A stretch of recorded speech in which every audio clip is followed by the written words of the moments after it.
In the world of music, the human voice isn't just a tool, it's an identity. For singers, every note carries not only melody, but also years of training, discipline, and passion. Yet, as powerful as the voice can be, it is also fragile. The vocal cords, two delicate folds of tissue no thicker than a fingernail, can be damaged by overuse, illness, or surgical complications. And when this happens, the results can be devastating. Today, we explore the compelling and often heartbreaking stories of some of the most famous singers who lost their voices due to medical conditions. Stories that remind us of both the fragility and resilience of the human spirit. Let's begin with Julie Andrews. Known to millions as the voice of Mary Poppins and Maria from The Sound of Music, Andrews possessed one of the most iconic sopranos of the 20th century. But in 1997, she underwent surgery to remove non-cancerous nodules on her vocal cords. Unfortunately, the operation left her with permanent vocal damage. Instead of regaining her soaring range, Andrews found her voice reduced to a raspy whisper. Will Julie Andrews be able to sing again? Well, I can only say I hope so. Doctors later explained that scarring of the vocal folds can prevent them from vibrating normally, stripping singers of clarity and control. The loss was devastating not only for Andrews, but also for generations of fans. She shifted her career toward acting, writing children's books, and directing, but the world never heard her angelic soprano again. Adele's story is different, but equally powerful. In 2011, at the peak of her rise, Adele suffered a vocal cord hemorrhage. Essentially, a blood vessel burst in her vocal fold due to strain and overuse. This condition can cause sudden hoarseness, loss of range, and even complete voice loss if untreated. Adele was forced to cancel tours and underwent delicate laser microsurgery in Boston, performed by Dr. Steven Zeitels, one of the leading experts in vocal surgery. Remarkably, she made a full recovery. Her comeback performance at the Grammys in 2012 stunned audiences worldwide, and she continues to protect her voice with careful management and limited touring. Adele's case highlights how modern medicine, combined with rest and discipline, can restore vocal health even after a serious setback.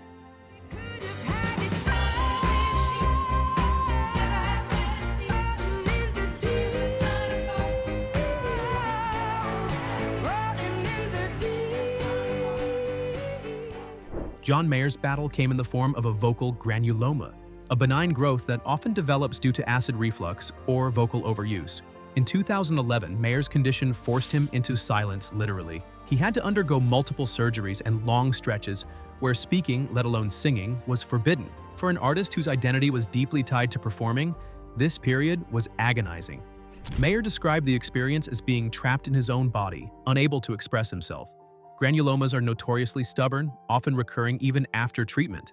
In Mayer's case, he eventually returned to performing, but his style and technique had to adapt, relying on greater control and moderation.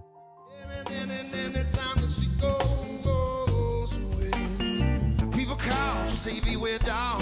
You're bound to fall. You thought they were wrong. Keith Richards, the legendary guitarist of the Rolling Stones, is known for his riffs, but his voice has also been an integral part of the band's identity. Over decades of performing in high-pressure, high-volume environments, Richards developed significant vocal strain. Unlike the sudden medical events of Adele or Mayer, Richards' case is an example of chronic wear and tear. Prolonged vocal strain can lead to thickening of the vocal cords, reduced flexibility, and permanent lowering of pitch. Though Richards never underwent major surgery, his voice changed dramatically over the years. Some fans consider this a loss, while others view it as part of his gritty rock and roll legacy. His story demonstrates how the passage of time and relentless performing schedules can reshape a singer's voice, even without a catastrophic event.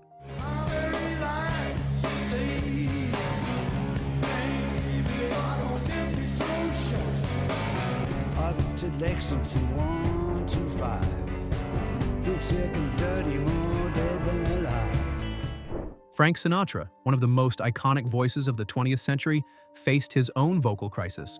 In the early 1950s, Sinatra suffered a hemorrhage of his vocal cords, a condition similar to Adele's, but with far fewer treatment options at the time. His once effortless high notes cracked, and his career nearly collapsed. The press declared him finished, and Sinatra himself feared his gift was gone forever.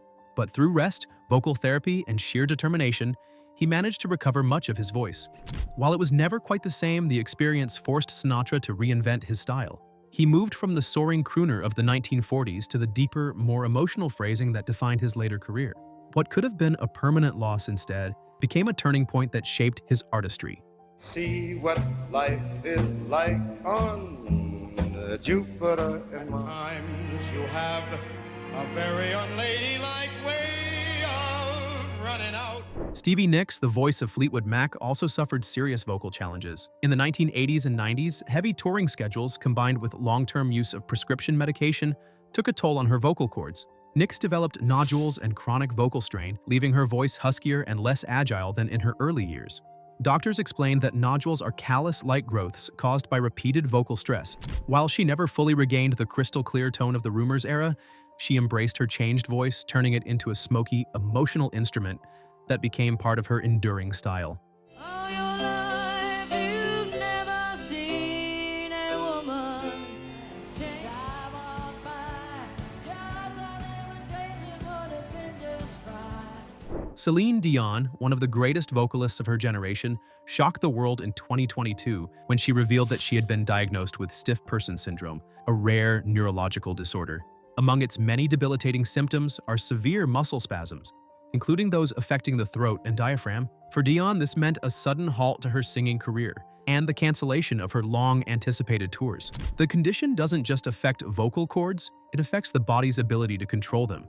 Her struggle is ongoing, but her openness has raised global awareness about the unpredictability of health, even for artists at the peak of their powers.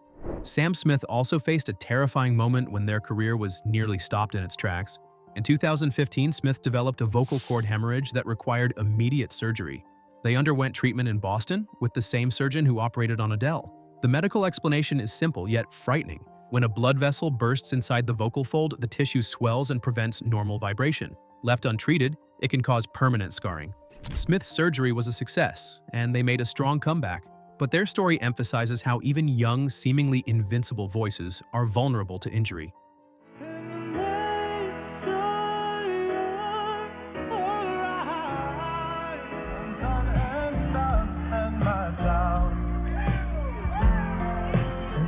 Whitney Houston, often called The Voice, serves as a cautionary example of how lifestyle and health intersect with vocal preservation. In the 1990s and early 2000s, years of substance abuse and heavy vocal strain left Houston's once soaring soprano weakened and unreliable. While she was never diagnosed with a single specific medical condition, doctors have explained that long-term smoking and drug use can thicken vocal cords, reduce their elasticity, and impair breath control. By the end of her career, Houston's voice was a shadow of its former brilliance, a heartbreaking contrast to her early days. Her decline shows how even the greatest natural talent requires constant care and respect for vocal health. It's the worst concert I've ever been to in my life. It's great. Disappointing. Horrible. Upset. Definitely not worth $165. My love, I'll never ask for too long.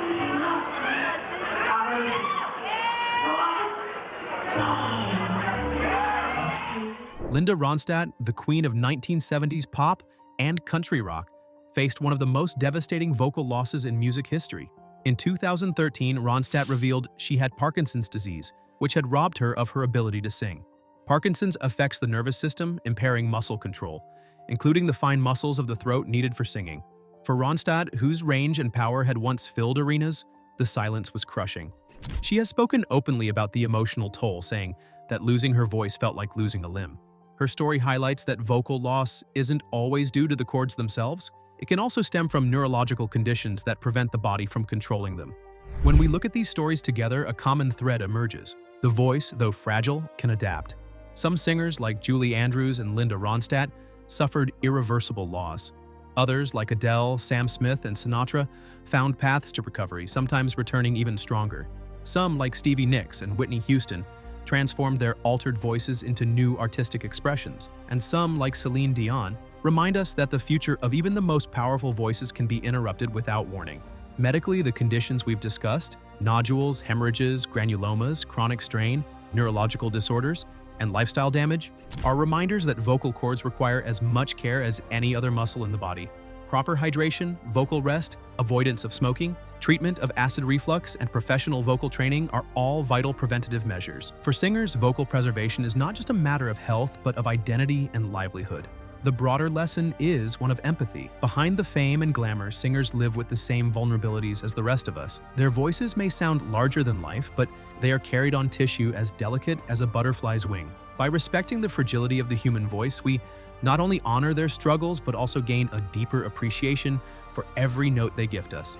In the end, these stories remind us that music is not just about perfection, it's about resilience, adaptation, and the courage to continue even when the instrument itself is changed forever.